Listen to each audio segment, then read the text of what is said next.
নলবাৰী জিলাৰ বৰক্ষেত্ৰী ৰাজা চক্ৰৰ অন্তৰ্গত লাৰকুছিস্থিত এঞ্জেলছ একাডেমীত অনুষ্ঠিত এক গাম্ভীৰ্যপূৰ্ণ অনুষ্ঠানত কবিতা সংকলন অনাথ সুৰুজ উন্মোচন কৰা হয়। কবি তথা অধিবক্তা আমিৰুল ইছলামৰ কবিতা সংকলন অনাথ সুৰুজ উন্মোচন কৰে নতুন সাহিত্য পৰিষদ বৰক্ষেত্ৰী শাখাৰ প্ৰতিষ্ঠাপক সম্পাদক নগেন দাসে।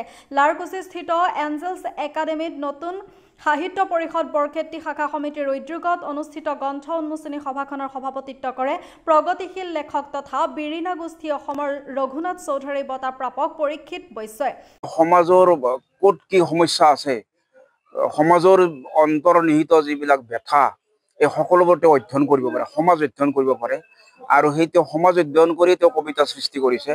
মোৰ ভাৱ যে এই কবিতাই নিশ্চয় নৱ প্ৰজন্মক উৎসাহিত কৰিব যদি তেওঁলোকে এই কিতাপখন অধ্যয়ন কৰে আৰু যদি আত্মস্থ কৰিব পাৰে গ্ৰন্থখন, তেতিয়াহ'লে নিশ্চয় তেওঁলোকেও কবিতা লিখাৰ বা এই অঞ্চলত সাহিত্য চৰ্চা কৰাৰ এটা প্ৰেৰণা পাব। নতুন সাহিত্য পৰিষদ বৰক্ষেত্ৰী শাখাৰ সম্পাদক ৰমণী নাথে অনুষ্ঠানৰ আঁত ধৰাৰ লগতে আদৰণি ভাষণ প্ৰদান কৰে। চিন্তাশীল লেখক তথা উন্মোচক নগেন দাসে অনাথ পুৰুষ উন্মোচন কৰি ভাষণ প্ৰসংগত কয় যে কবিতা মানুহৰ প্ৰাণ, কবিসকল একোগৰাকী দাৰ্শনিক।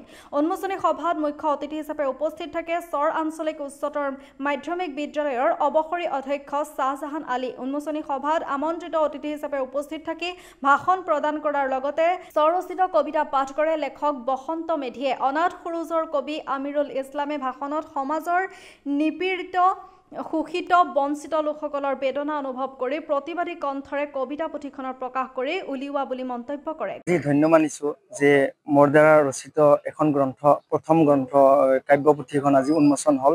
মই অসমৰ পিছপৰা নিৰ্যাতিত শোষিত বঞ্চিত অৱহেলিত অৱদলিত জনসাধাৰণৰ হৃদয়ৰ আৰ্তনাদ, হৃদয়ৰ বেদনা মই ফুটাই তোলাৰ চেষ্টা কৰিছোঁ।